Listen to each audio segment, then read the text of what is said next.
Everybody just dig in, try to stay focused. Get it done on 3. 1, 2, 3. Get it done. Another exciting season of men's and women's basketball is on the horizon. Last year, both teams experienced success, including another Big South title for the men, and lots are in store for fans this season. For the Lady Eagles, it's all about improvement. Last season, the team finished one game under 500, thanks in large part to their new coach, Bud Childers. Now, in his second season, Coach Childers says that the key to a successful season is to build upon the success from last season. We feel like we got a real good group of sophomores this year that have some experience. So we'd like to take that 14-win season and turn it into 18 or 20 wins this year. However, the job may not be easy. This year's squad is the youngest in the nation, consisting of only freshmen and sophomores and nobody over the age of 20. However, Childers feels that this is an obstacle easy to overcome. Well, I'm sure everybody that plays us is going to look at us and say, "Oh, they're a bunch of babies out there, freshmen and sophomores. Let's go out there and dominate them." But you know, our sophomore group is not your typical sophomore group because last year 70% of our minutes played, our points, and our rebounds were scored or played by freshmen. So they got a lot of experience last year. Sophomore Ashley Fan stands out as a leader, averaging 12 points a game last season and a spot on this season's preseason all-conference team.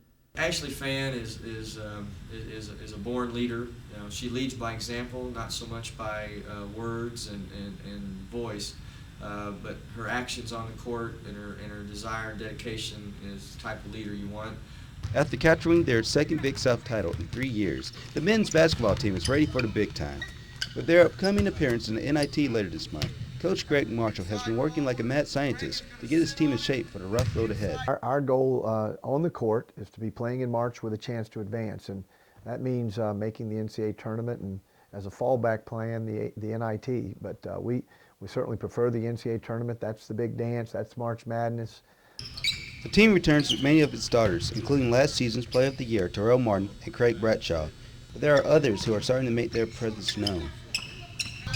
Well, I think Taj McCullough is ready to break out. I mean, as a sophomore, he showed glimpses. This could be a year where he really establishes himself as a more of a prominent role in our rotation. While the team knows that rough games are ahead, whether it's against North Greenville or conference rival Coastal Carolina, the goal for success is to play every game one at a time. As a coach, you've got to be one game at a time, one day at a time, one practice at a time. You can't start overlooking anyone. Everyone gets scholarships of these programs that we're playing. Everyone has good players.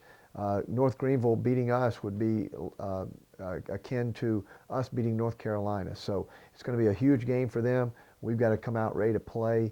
Whether you intend to follow the men's or women's team to the championships, remember, if you want to get closer to action, there are always great seats at the Coliseum. I would say it's much easier when the crowd is loud and into it, and there's a esprit de corps amongst the student body and the faculty and the staff and the community that really rally behind a ball club. I think students owe it to each other to support each other here at Winthrop University, and hopefully the students will see fit to come out and support these young ladies.